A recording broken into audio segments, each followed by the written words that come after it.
दोस्तों, आज की कहानी को शुरू करूं इससे पहले एक बात बोलना चाहती हूं कि आप अगर मैरिड लाइफ में हो या फिर आप बॉयफ्रेंड गर्लफ्रेंड हो या किसी भी रिश्ते में हो, तो एक शब्द आपने अपने रिश्ते या किसी और के रिश्ते में जरूर सुना होगा, वो है शक। जिस रिश्ते में भी ये शक नाम की बीमारी आ जाती है, वो रिश्ता ज़्यादा दिन तक नहीं टिक पाता है। उस रिश्ते का सिर्फ एक ही अंजाम होता है, या तो वो रिश्ता नहीं रहता या फिर उस रिश्ते में जुड़ा कोई शक नहीं रहता है। तो आज की कहानी भी कुछ इसी से रिलेटेड है। तो आज की कहानी की शुरुआत होती है महाराष्ट्र के पूना शहर के एक गांव कान्नज से। कान्नज गांव की सड़कों पर सुबह सुबह लोग निकल पड़ते हैं, कुछ दौड़ने के लिए, कुछ घूमने के लिए, कुछ सैर सपाटे के लिए, तो कुछ बच्चे स्कूल जाने के लिए, कुछ लोग अपनी नौकरी के लिए। इस तरीके से गाँव की जो सड़क थी वो लोगों से भरी हुई थी। इन्हीं लोगों के बीच में से एक बूढ़ा आदमी निकलकर बाहर आता है और वो तेजी से गांव से बाहर की ओर दौड़ा चला जा रहा था।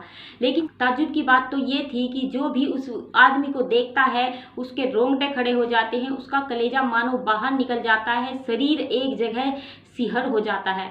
ऐसा क्या देख लिया था उन लोगों ने, या क्या था उस व्यक्ति के पास? चलिए इस कहानी को भी विस्तार से शुरू करते हैं।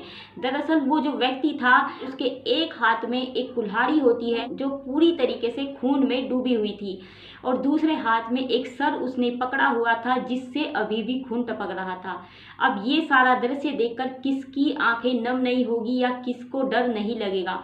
ये सारी चीज़ें जब उस सड़क पर हो रही थी तो वहाँ से जो लोग थे, कुछ लोग उसकी वीडियो बनाने लगते हैं और कुछ लोग उसकी जो सूचना थी वो पुलिस में दे देते हैं। लेकिन किसी की हिम्मत उस आदमी को रोकने की या उससे कुछ भी पूछने की नहीं होती है। इस तरीके से वो आदमी दौड़ा चला जा रहा था। अब आगे रास्ते में एक चौराहा पड़ता है। उस चौराहे पर जो ट्रैफिक पुलिस थी वो तैनात थी। अब वो जो व्यक्ति जब चौराहे पर पहुंचता है, जो ट्रैफिक पुलिस थी वो उसे रोक लेती है। अब रोकने के बाद वो उसे रोक तो लेती है, लेकिन उनकी हिम्मत इतनी नहीं होती है कि वो उससे कुछ पूछ पाए। इतने में वो उसे रोक कर कुछ पूछ पाती। जो वहाँ के विद्या भारती थाना पड़ता है, वहाँ के जो पुलिस इंस्पेक्टर थे वो वहाँ पर पहुँच जाते हैं। अब सारे के सारे इन चीज़ों को देख रहे थे, सभी एक जगह इकट्ठे हो गए थे, उसे समझाने की कोशिश कर रहे थे। अब इतने में जो पुलिस इंस्पेक्टर होते हैं वो उसे बोलते हैं कि ये जो तूने सर और ये कुल्हाड़ी ली हुई है, इसे ज़मीन पर रखने को बोलते हैं। लेकिन वो बूढ़ा व्यक्ति उस कुल्हाड़ी को तो ज़मीन पर रख देता है, लेकिन उस सर को वो ज़मीन पर नहीं रखता है। वो एक ही रट लगाए रखता है कि इस सर को मैं तालाब में फेंकने जा रहा हूँ। इतना कहने के बाद जब वो व्यक्ति कुल्हाड़ी को ज़मीन पर रख देता है और सर को लेकर चलने लगता है, जो पुलिस थी वो उसके जो कुछ सिपाही थे वो उसे दबोच लेते हैं। अब दबोचने के बाद उसे पुलिस थाने लेकर आते हैं, जहां पुलिस थाने में उससे पूछताछ की जाती है, उससे कुछ पूछा जाता है तो वो बताता है कि उसका नाम रामचंद्र उर्फ रामू चौहान बताता है, और जो सर उसने हाथ में लिया हुआ था वो बताता है कि वो उसकी पत्नी सोनबाई का है और वो उस सर को तालाब में फेंकने जा रहा है। अब पुलिस उस बूढ़े आदमी से पूछताछ करने के बाद उसे उसके घर पर लेकर जाती है। उसका जो घर होता है वो कान्नज गांव में सुख सागर एशियन सोसाइटी के सामने ओसवाल बिल्डर के एक खाली पड़े प्लॉट में एक मकान में रहता था। जब पुलिस वहां पहुंचती है तो वहां देखती है कि पहले से ही वहां पर कुछ लोगों का जमावड़ा लगा हुआ है। लेकिन पुलिस जब उन लोगों को हटाकर आगे बढ़ती है तो उन्हें एक घर में जो मेन गेट था वो खुला हुआ दिखाई देता है। उस गेट से अंदर जाते हैं। उस पूरे घर में टोटल 3 कमरे होते हैं। पुलिस वाले जब पहले कमरे में जाते हैं तो उनकी रूह कांप जाती है। वहाँ का जो दृश्य होता है इतना डरावना होता है कि हर किसी का दिल दहल उठता है, क्योंकि जो सामने वाला कमरा था जब वो उसमें एंट्री करते हैं तो वहाँ पर एक सर कटी लाश होती है जिसके 4 टुकड़े करे हुए होते हैं। वहाँ का जो फर्श होता है वो खून से पूरा लाल हुआ रहता है। वहाँ का जो दृश्य था बहुत ही डरावना था। उसके सामने एक और कमरा होता है। पुलिस जब उसकी बाहर से लगी कुंडी को खोलती है तो उन्हें पता चलता है कि उसमें रामचंद्र ने अपनी बहू और बच्चों को हत्या से पहले ही बंद कर दिया था। इसके बाद पुलिस रामचंद्र को वापस थाने लाती है और पूरी जानकारी विस्तार से बताने को कहती है। अब जो कहानी रामचंद्र बताता है उसके अनुसार रामचंद्र कर्नाटक के जिले कुलबर्गा का रहने वाला होता है। उसके पिता शिव चौहान एक छोटे किसान होते हैं, मेहनत मजदूरी वाले होते हैं। वो अपने पिता के साथ ही रहता है, जिस कारण से उसे पढ़ने का मौका नहीं मिल पाया और वो अपने बचपन से लेकर जवान होने तक रामचंद्र अपने पिता के साथ ही काम पर जाता है, अपने पिता का ही हाथ बटाता है। जैसे ही रामचंद्र की शादी होती है तो रामचंद्र अपनी पत्नी को लेकर पूना आ जाता है। पूना आने के बाद रामचंद्र पहले तो छोटा मोटा काम करता है, जहाँ भी उसे मेहनत मजदूरी मिल जाती थी वहीं कर लेता है। लेकिन कुछ दिनों के बाद जब ओसवाल बिल्डर का जो मालिक होता है उसे वॉचमैनी की नौकरी पर रख लेता है, तो वो उसके जीवन में एक ठहराव आ जाता है और वहीं पर रहने लगता है। ओसवाल बिल्डर का जो मालिक होता है वो उसे रहने के लिए एक मकान भी देता है, जिसमें 3 कमरे होते हैं, जिसमें फिलहाल रामचंद्र रह रहा था। इसके बाद रामचंद्र अपनी पत्नी सोनबाई के साथ इसी मकान में खुशी से जिंदगी बिताने लगता है। इस सभी के बीच में ही रामचंद्र के 4 बच्चे होते हैं, जिसमें से 2 लड़के और 2 लड़कियां होती है। जिसमें से रामचंद्र ने 2 लड़कियों और 1 लड़के की शादी फिलहाल में कर दी थी। एक लड़का होता है जिसकी अभी शादी नहीं हुई थी। अब दोनों लड़के अच्छी खासी नौकरी करते हैं, दोनों लड़कियों की शादी हो चुकी होती है। जिसमें जो लड़के थे उनमें से एक जो बड़ा लड़का था उसका नाम था राजेश, और वो भी उसकी ही पत्नी होती है सुनीता, जो अभी कमरे में बंद थी। अब वो बताता है कि सोनबाई वैसे तो अपने सभी बच्चों से बहुत ज़्यादा प्यार करती है, लेकिन जो छोटा दामाद था उससे वो कुछ ज़्यादा ही प्यार करती थी। जैसे ही छोटा दामाद घर पर आता तो सोनबाई उसकी खातिरदारी में लग जाती थी। जब भी छोटा दामाद घर पर आता था तो वो सिर्फ और सिर्फ उसी की खातिरदारी में लगती, उससे ही बात करती, और उससे बात करना जो सोनबाई थी उसे बहुत अच्छा लगता था। सोनबाई अपने दामाद से फ़ोन पर भी लगातार बातें करती रहती थी। ये सब बातें जब रामचंद्र सोनबाई को बताता है और उस पर शक जताता है तो सोनबाई साफ साफ बोलती है कि तुम पागल हो गए हो, वो मेरे बेटे जैसा है, तुम उस पर शक कैसे कर सकते हो।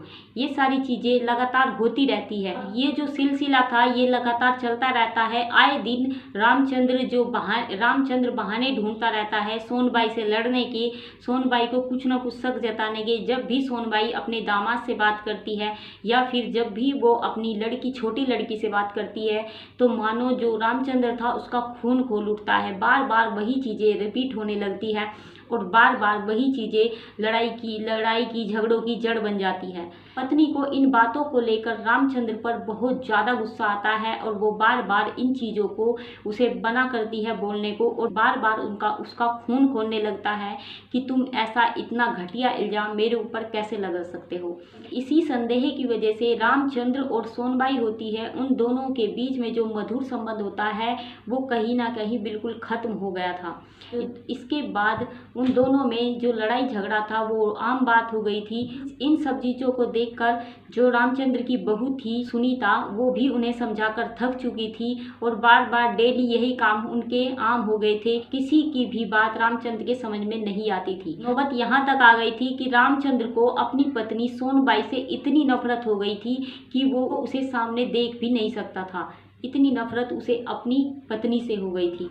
अब इन सभी चीज़ों में एक बात कॉमन होने लगी थी कि जब भी रामचंद्र सोनबाई पर इल्ज़ाम लगाता था, जब भी सोनबाई के साथ लड़ता था, तो सोनबाई के मुंह से एक शब्द हमेशा निकलने लगा था कि इससे अच्छा तो मैं मर ही जाऊं, इससे अच्छा तो भगवान मुझे उठा ही ले, इस ज़िंदगी से अच्छा तो मरना ही बेहतर है। इन्हीं सभी चीज़ों में ज़िंदगी कटती जा रही थी और बहुत दिनों से यही सब चलता आ रहा था। एक दिन आता है 9 अक्टूबर 2015। इस दिन जो दोनों बेटे थे वो भी अपने काम पर निकल जाते हैं, क्योंकि दोनों बेटे नौकरी करते थे तो सुबह ही अपने काम पर निकल गए। जो सुनीता थी वो अपने बच्चों को तैयार कर रही थी स्कूल जाने के लिए। घर में सुनीता, उसके बच्चे और सोनबाई अकेले थे। इतने में जो रामचंद्र था वो बाहर से आता है और किसी बात को लेकर सोनबाई से झगड़ा करने लगता है। अब इन चीज़ों को लेकर फिर वही एक बार बात बोल देती है सोनबाई कि इससे अच्छा तो मैं मर ही जाऊं, रोज़ रोज़ का ये झंझट अब मेरे से बर्दाश्त नहीं होता है। और इतना कहने के बाद लड़ाई शांत करने की वजह से सोनबाई बाहर आती है और बर्तन साफ करने लगती है। इतना सुनने के बाद रामचंद्र का गुस्सा आसमान छू लेता है और वो अंदर जाता है और अंदर कोने में रखी कुल्हाड़ी बाहर लेकर आता है। अब ये बातें चल ही रही थी कि जो सुनीता थी, जो बच्चों को स्कूल के लिए तैयार कर रही थी, वो अपने पति राजेश को फ़ोन मिलाती है और उससे इन सब चीज़ों के बारे में बताती है और बहुत ज़्यादा घबरा जाती है। रामचंद्र कुल्हाड़ी जब लेकर आता है, सुनीता उसे रोकने की कोशिश करती है, उसे समझाने की कोशिश करती है। रामचंद्र सुनीता को बोलता है कि तुम इन बच्चों को लेकर अंदर जाओ। सुनीता अच्छी तरह से अपने ससुर का गुस्सा जानती थी, अपने ससुर के बारे में अच्छी तरह जानती थी, तो वो चुपचाप कमरे की तरफ चली जाती है। जैसे ही सुनीता अंदर कमरे में जाती है बच्चों को लेकर, तो रामचंद्र उस कमरे की कुंडी बाहर से बंद कर देता है। फिर इसके बाद जो रामचंद्र था वो सोनबाई के पास आता है और बोलता है, तुझे मरना है ना, तू बार बार मरने की बात करती है ना, चलो आज मैं तुम्हारी ये इच्छा पूरी कर देता हूँ। इतना कहने के बाद सोनबाई कुछ कह पाती इससे पहले ही रामचंद्र उसके सर पर पूरी ताकत से वार कर देता है और सोनबाई चिल्लाकर चीख मारकर नीचे ज़मीन पर गिर जाती है और बेहोश हो जाती है। इतना करने के बाद रामचंद्र सोनबाई को घसीटता हुआ कमरे में ले जाता है और उसके 4 टुकड़े कर देता है और उसका जो सर होता है और वो कुल्हाड़ी होती है वो अपने साथ लेकर तालाब में फेंकने जा रहा था। तभी उसे चौराहे पर पुलिस पकड़ लेती है। ये सारी कहानी रामचंद्र पुलिस स्टेशन में बता देता है। पूरी कहानी सामने आने के बाद मुंबई पुलिस उस पर 302, 201, 342 और मुंबई पुलिस एक्ट 37/135 के तहत मामला दर्ज कर लेती है और इसकी जो जांच है वो शुरू कर देती है। तो इस तरीके से इस कहानी का अंत होता है और इतना भयानक अंत होता है कि आप सभी को भी इससे कुछ सीख लेनी चाहिए कि अगर आपके लाइफ में भी अगर ये शक नाम का कीड़ा आपकी ज़िंदगी में आ गया हो, तो आप इस ज़िंदगी से इसे निकाल दीजिए, नहीं तो उस व्यक्ति से ही अपना संबंध ख़त्म करिए, मगर किसी व्यक्ति की या किसी इंसान की जान मत लीजिएगा। तो चलिए दोस्तों, आज की कहानी को यही समाप्त करते हैं। आगे फिर दूसरी कहानी के साथ मिलती हूँ आपसे। तब तक के लिए आप अपना ध्यान रखिए, अपने से जुड़े हुए जितने भी व्यक्ति हैं उन सभी का ध्यान रखिए।